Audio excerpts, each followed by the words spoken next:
Pemirsa, Wakil Ketua Komisi 3 DPR RI Desmond Mahesa minta Gubernur Papua Lukas NMB untuk memenuhi panggilan KPK pada 26 September mendatang. Desmond mengatakan NMB harus mentaati aturan hukum yang berlaku jika masih merasa sebagai warga negara Indonesia. Desmond pun meminta NMB agar tidak menggunakan kekuasaan dalam melawan hukum.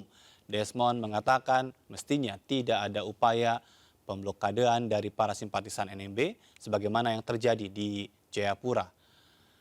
Menurutnya, perilaku tersebut tidak sehat untuk bangsa dan masyarakat Papua serta cenderung berkesan memecah belah.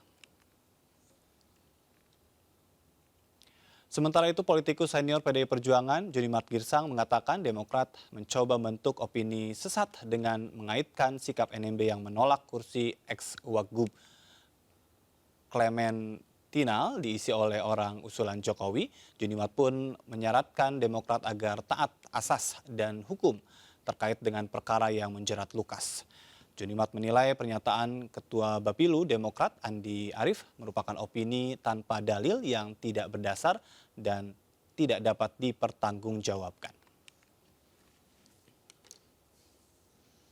Kita kembali melanjutkan perbincangan. Saya ingin minta tanggapan dari Pak Paskalis ya, bicara tentang yang selalu didengungkan juga dari pihak NMB adalah ada unsur politik dalam kasus ini. Bagaimana Anda sendiri melihat ini?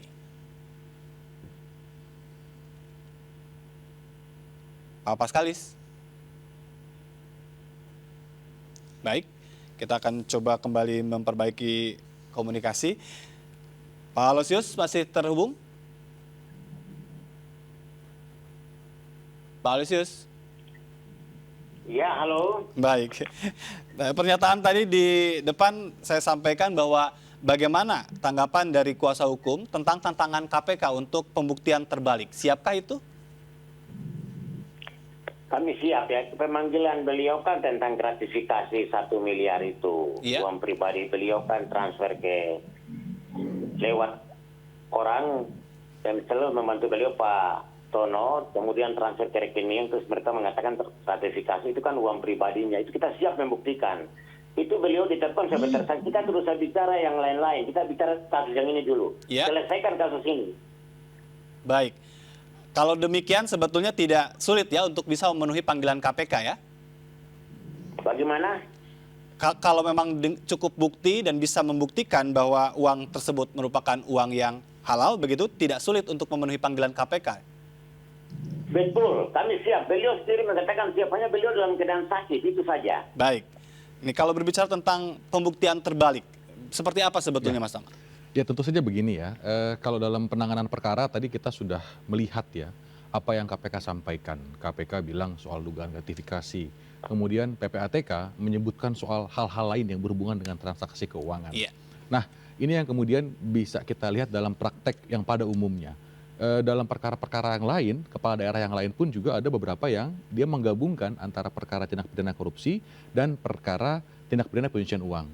Tapi memang dalam konteks pemanggilan, KPK juga harus jelaskan dalam surat. Ya. Itu dia dipanggil untuk urusan yang mana, untuk kasus yang mana. Jadi itu lebih konkret, lebih fair.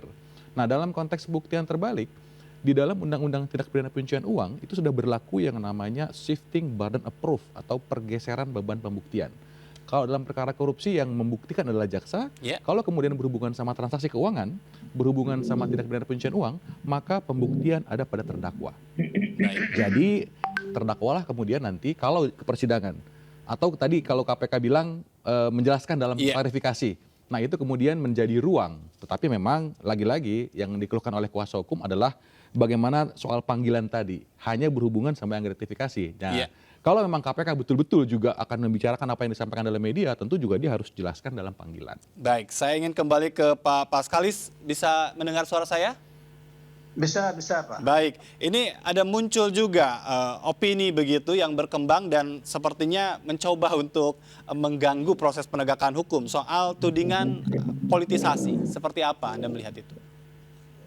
Ya, jadi begini, saya tadi bilang, awal dari penanganan kasus ini, itu KPK tidak terbuka. Ya, KPK tidak terbuka, tiba-tiba muncul Pak Lukas itu tersangka. Kemudian ada intervensi Pak Mahfud MD itu sangat kental sekali dengan politik, ya. Mahfud MD kok KPK lembaga independen itu bisa bawa masuk ke Kementerian Polhukam, terus kemudian Pak Mahfud MD menjadi semacam juru bicara KPK. Oke. Ini orang bisa menilai, rakyat Papua ini menilai ini kasus politik. Baik. Ya, oleh karena itu orang bisa berpendapat ini kasus ini sebenarnya poin Pak Lukas ini sebenarnya dikriminalisasi di kepentingan politik orang-orang tertentu. Iya. Atau berafiliasi dengan partai-partai politik tertentu. Iya. Ya, oleh Baik. karena itu masa yang ada sekarang di rumah Pak di kediaman Pak Lukas itu lebih bersifat dari itu, ya, penafsiran interpretasi politik tadi itu. Baik. Oleh Saya karena ingin itu, ya, Iya. tidak Baik. kita bersalah masyarakat itu. Iya, Begitu. Bang Bonyamin, kalau Anda sendiri melihat memang ada ketidakterbukaan dalam penetapan kasus tersangka ini? Ya, saya kira itu proses penyelidikan ada, penyidikan juga ada. Justru proses hukum itu sekarang atas perintah Mahkamah Konstitusi untuk memberitahukan kepada tersangka kalau dimulainya penyidikan. Bahkan sebelum tersangka pun ada SPDP gitu. Soal penetapan tersangka itu fleksibel, bisa jadi memang boleh juga untuk sebelum diperiksa dan lain sebagainya. Kalau itu tidak diterima atau tidak puas oleh Pak Lukas, ada sarana lewat pra-peradilan dan bisa diuji sana. Dan saya gembira kemarin Pak Alusius itu mengatakan mau pra-peradilan, dan itu saya sambut gembira. Sebagai saya orang yang biasa pra-peradilan, itulah sarana daripada kita berdebat di luaran bahwa ini itu seperti tadi, ini kriminalisasi, ini kemudian juga tergesa-gesa atau tidak transparan. Mari kita uji ke pra-peradilan di lembaga pengadilan, ada wasitnya yaitu hakim. Baik, Dan, tapi Anda melihat Pak, KPK dalam hal ini sudah tepat ya dalam penanganan kasus ini ya? KUHAP kita itu memperbolehkan itu. Bahkan dulu pun ada orang yang langsung ditangkap, Pak Bambang Wijayanto itu langsung ditangkap ketika dianggap ada tindak pidana oleh kepolisian dan dibawa. Dan kemudian juga Pak Bambang pun juga tidak pra-peradilan karena memang itu KUHAP-nya membolehkan itu. Jadi penangkapan pun tanpa harus didahului pun boleh sepanjang itu ada penyidikan dan kemudian dua alat bukti dan lain sebagainya untuk dibawa. Penangkapan itu tidak harus penahanan kan, 24 jam. Nah, kalau memang ditetapkan tersangka baru boleh ditahan. Jadi ini proses-proses yang saya kira ini kita pahami bersama. Terima kasih. Baik, saya kembali ke Pak Paskalis. Tapi kalau berbicara tentang tadi ya, kita uji saja begitu dalam proses hukum. Bisakah itu sebetulnya juga menjadi pemahaman bersama mereka yang sekarang juga dalam tanda petik ya tadi masih berada di kediaman untuk memberikan dukungan kepada Lukas NMB? Itu ada dua hal ya. Jadi orang bertahan di depan di kediaman Pak Lukas itu satu dari sisi budaya orang Papua memandang seorang pemimpin sebagai pemimpin mereka dan harus dilindungi. Itu budaya. Yang kedua, politisasi, kriminalisasi itu sudah menjadi sudah berkembang di Papua dengan proses awal tidak transparan, kemudian keterlibatan Menteri Menko Polhukam dan lain-lain. Ini satu indikasi kuat bahwa kasus ini sebenarnya dipolitisasi. Ya. Walaupun tadi dikatakan oleh Bang Bonyamin sebetulnya ini sudah sangat terbuka begitu kan? Tinggal di-challenge saja jikapun memang ada keberatan. Harus bedakan pemahaman hukum orang Papua dengan di daerah-daerah lain, ya saya kira cukup berbeda. Kalau dengan demikian mesti KPK harus hati-hati kalau ada kasus-kasus yang melibatkan orang Papua. Itu mesti hati-hati, ikuti prosedur. Iya. Nah, ini soal di sini. Ini menjadi soal di sini. Baik, sekalipun hukum kita adalah berlaku untuk seluruh NKRI. Bagaimana, Mas Tama? Ini kalau berbicara tentang adabkah memang hukum memperlakukan daerah tertentu? Ya, tentu begini, dalam konteks penanganan perkara tentu itu akan berlaku sama karena ada prinsip equality before the law. Bahkan yang saya bilang tadi, ada perkara-perkara yang baru di panggilan yang mungkin pada awal-awal panggilan sudah ditahan langsung dibawa. Ya, tadi saya bilang kasus wanita emas ya, yang sedang ramai sekarang. Nah, dalam konteks transparansi memang harus itu semua dilaksanakan secara transparan. Proses yang KPK lakukan itu harus benar. Kalau dia salah, ada ruang. Kalau ada proses tahapan-tahapan yang menurut hukum pidana itu nggak benar, maka kemudian bisa diuji dalam pra-peradilan. Iya. Misalnya dalam konteks melakukan pemeriksaan, nggak benar pemeriksaannya, bisa di pra-peradilankan. Bahkan penetapan tersangka pun itu bisa diuji di pra-peradilan. Iya. Jadi memang sarannya sudah ada, dan saya rasa kalau ada kemudian keluhan, karena kita bicara soal penegakan hukum, maka ruangnya pun juga di jalur yang sama. Dan Baik. saya rasa itu berlaku untuk semuanya. Iya, saya ingin ke Pak Aloysius tadi ya, berbicara ruang-ruang yang memang disediakan untuk klien Anda, hal-hal apa saja yang akan ditempuh oleh Lukas NMB? Pertama, beliau harus mengikuti pengobatan. Untuk kesehatannya sembuh dulu, sehat, baru bisa memberikan keterangan kepada pihak KPK yang kedua. Dalam penegakan hukum. Iya. Sebab kalau orang sakit, pertanyaan pertama pada pemeriksaan di KPK, apakah Anda dalam keadaan sehat? Iya. Sekarang kan beliau dalam keadaan sakit. Jadi kita prioritaskan itu dulu, biar beliau sembuh, beliau akan hadir ikut proses hukum itu secara baik. Baik. Beliau sangat gentleman akan mengikuti proses hukum itu. Baik, tapi untuk langkah-langkah Pak peradilan, untuk keberatan-keberatan yang disampaikan, apakah itu juga akan ditempuh? Soal pra-peradilan kami siap. Hanya saya beliau ini kan masih dalam keadaan sakit, kita harus tanya dia apakah dia siap untuk pra-peradilan atau tidak, karena beliau sendiri dari kesehatan sangat bicara sendiri tidak jelas. Iya. Saya kita harap kesehatannya prioritas dulu.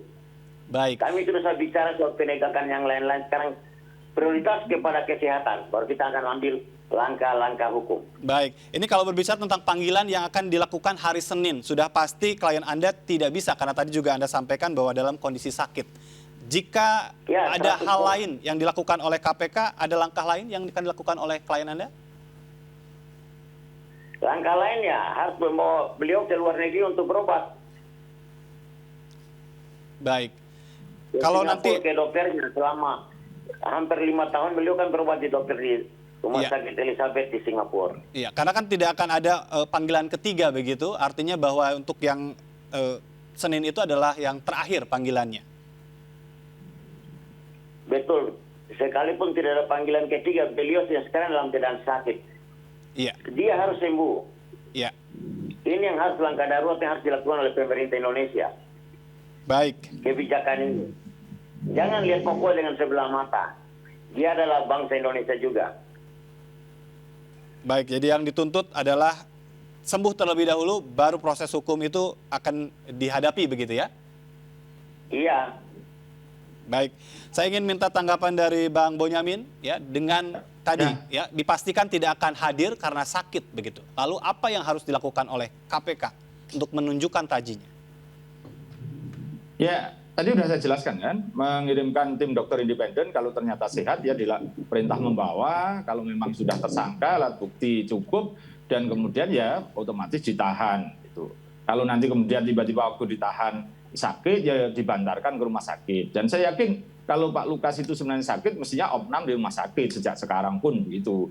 Masa malah sakit hanya di rumah aja, itu malah kasihan beliau malah menurut saya. Bahwa dokternya belum sebagai cocok karena biasa di Singapura, ya setidaknya untuk rujukan dan lain sebagainya dibawa ke rumah sakit yang ada di Indonesia, di Jayapura. Saya yakin juga ada rumah sakit yang mampu merawat sakit-sakitnya beliau. Gitu. Jadi ya kita tunggulah KPK untuk menunjukkan tajinya, dan sudah berpengalaman, dan saya yakin KPK punya cara. Kita dukung penuh KPK untuk menegakkan hukum, dan jika nanti tidak terbukti, ya di penegakan hukumnya dihentikan penyidikannya. Sangat sederhana dan sudah diberikan tawaran. Sebenarnya itu bukan tawaran, itu normatif aja, hukumnya memang gitu.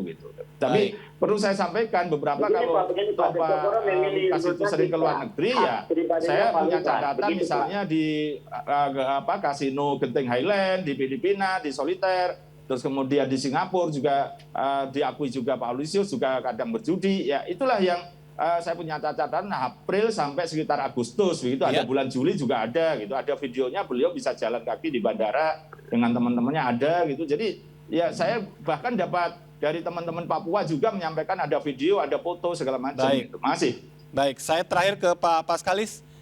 Bisakah kita bersikap sama untuk menjunjung tinggi hukum dalam konteks ini? Pemahaman kita orang Papua, kok ini persoalan Pak Lukas ini itu penuh dengan kriminalisasi ya. Oke. Dari awal saja saya katakan, karena itu KPK sendiri atau Pak Mahfud MD sendiri datang menjelaskan ini proses hukum ini kepada masyarakat di sini. Baik, Ya. baik. Itu yang Ini dulu itu yang kita diharapkan ya. Pak Mahfud MD di sini menjelaskan kepada masyarakat dulu di sini. Iya. Dengan KPK datang di sini supaya menjelaskan ini prosedur hukum ini. Baik, Ya. silakan Mas Mas, Tama kalau sebagai saya- closing statementnya. Saya- Ini Oke. negara harus seperti Kalau apa saya- menunjukkan Kalau saya gini, baginya? Mas, dalam konteks sakit tadi, kita Iya. ingat kasusnya Setia Novanto. Bagaimana kemudian dokter yang merawat Setia Novanto tersangka dalam kasus korupsi karena dianggap memberikan informasi yang nggak tepat.